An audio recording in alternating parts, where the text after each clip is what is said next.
In April 1994, the capital of Rwanda descended into a state of total siege. Following the assassination of the president, organized militias moved through the neighborhoods of Kigali with hit lists, beginning a wave of violence that targeted Tutsis and moderate Hutus. As the killing intensified, the international community backed away. This chart shows the rapid collapse of the United Nations' presence in the country. In a matter of days, the UNAMIR peacekeeping force plummeted from 2,500 troops down to a skeleton crew of just 250. The soldiers who remained were stripped of their power to intervene. Their commanders issued strict rules of engagement: do not fire, do not step in, and do not play hero. They were lightly armed, and their job titles were reduced to 2 words: military observers. That mandate trapped a young Senegalese officer named Captain Mbaye Diagne in a seemingly impossible position. He was stationed at the center of the violence, with clear orders to stand by and watch. He carried no heavy weapons, only a radio, a uniform, and his conscience. Diagne decided to ignore the bureaucracy that demanded his silence. His choice to step out into the city without authorization would eventually save nearly 1,000 lives, creating a path to safety where the international system had seen only a dead end. His defiance started at the very top of the government. When extremist militias assassinated the moderate Prime Minister Agathe Uwilingiyimana on April 7th, Captain Diagne realized her children were next. Without waiting for clearance, he drove to her compound, scaled the wall, and found her children hiding in terror. He loaded them into his vehicle and smuggled them to the relative safety of the Hôtel des Mille Collines. Because he drove a standard, unarmored UN vehicle, his missions had to be small. He could only ferry 3 to 5 targets at a time, hiding them under blankets, knowing that a single, thorough search meant death for everyone inside. This map lays out the lethal gauntlet he faced. A typical drive across Kigali wasn't a clear run. To reach the hotel, Diagne had to navigate a dense maze of hostile militia blockades. On a single trip, he could face up to 23 separate Interamwe checkpoints, each manned by heavily armed death squads. With the international system entirely absent, navigating that gauntlet required a completely different kind of tactic.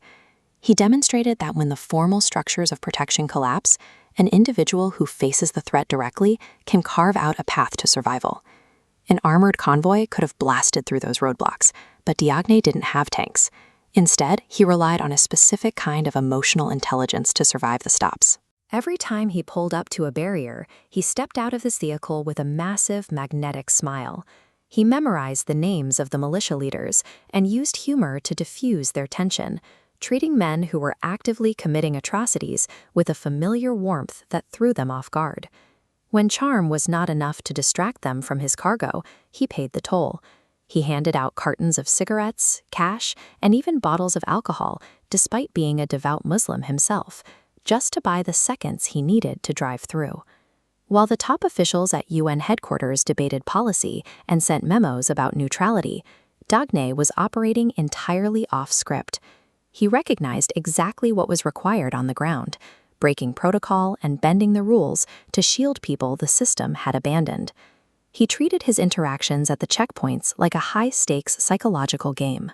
He understood that against chaotic militias, human connection and social agility were more effective shields than any weapon he could have carried.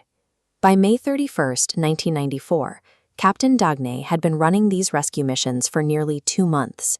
His tour of duty was wrapping up, and he was scheduled to return home to Senegal in just 12 days. But on a solo drive back to the UN headquarters, a stray mortar shell landed directly behind his Jeep. Shrapnel tore through the rear window, killing him instantly.